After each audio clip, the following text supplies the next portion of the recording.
Good morning friends, అందరికీ shalom అండి. Bharati channel చూసే వాళ్ళందరికీ షలోమ్. దేవుడు మీ అందరికీ సమాధానం కలుగజేయను గాక.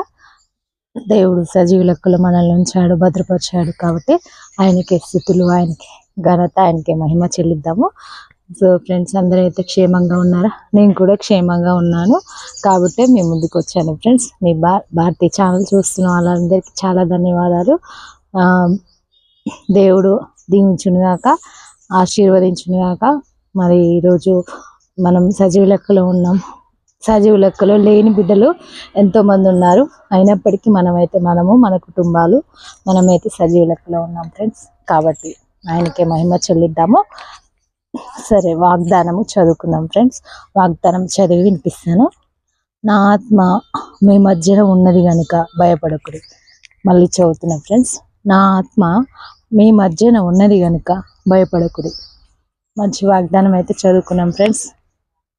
మరి ప్రతి ఒక్కరూ దేవుని వాగ్దానం చదివి విశ్వసించాలని కోరుతున్నాను. దేవుని నమ్మిన బిడ్డలే నెగ్లెక్ట్ చేస్తారు కదా.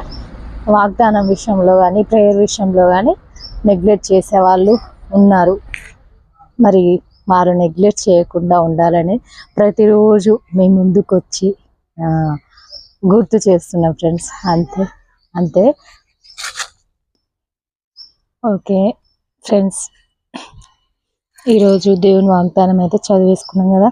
ఈరోజు బర్త్డే చేసుకునే వాళ్ళందరికీ కూడా యేసయ్య దీవెనలు ఇవ్వాలని, బ్లెస్సింగ్స్ ఇవ్వాలని, మ్యారేజ్ డే, బర్త్డేస్ కానీ, మ్యారేజ్ డేస్ కానీ, ఇంకా ఏ ఈవెంట్స్ చేసుకునే వాళ్ళైనా, స్పెషల్ డేస్, కొత్త గృహం కట్టేవాళ్ళు, కొత్త పనులు స్టార్ట్ చేసేవాళ్ళు, వెహికల్స్ కొనుక్కునే వాళ్ళు అందరికీ మరి యేసయ్య బ్లెస్సింగ్స్ ఉండాలని మనము కోరుకుందాము.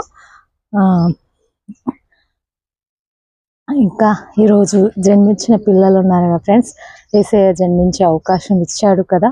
వారు మరి జన్మించినందుకు వారికి దేవుడు ఆయుష్ను, ఆరోగ్యాన్ని ఇవ్వాలని ప్రతి ఒక్క క్రైస్తవులు తప్పకుండా భారం కలిగి ప్రేయర్ చేయండి. మనకంటే మన పక్క వారిపై భారం కలిగి ప్రేయర్ చేస్తే దేవుడు దాన్ని ఎంతో ఇష్టపడతాడు, ఆయనను స్తుతించడం లాగానే. కాబట్టి తప్పకుండా స్తుతించండి. ఈరోజు జన్మించిన బిడ్డలకు ఆయుష్ను, ఆరోగ్యాన్ని ఇవ్వాలి అనేసి యేసయ్య.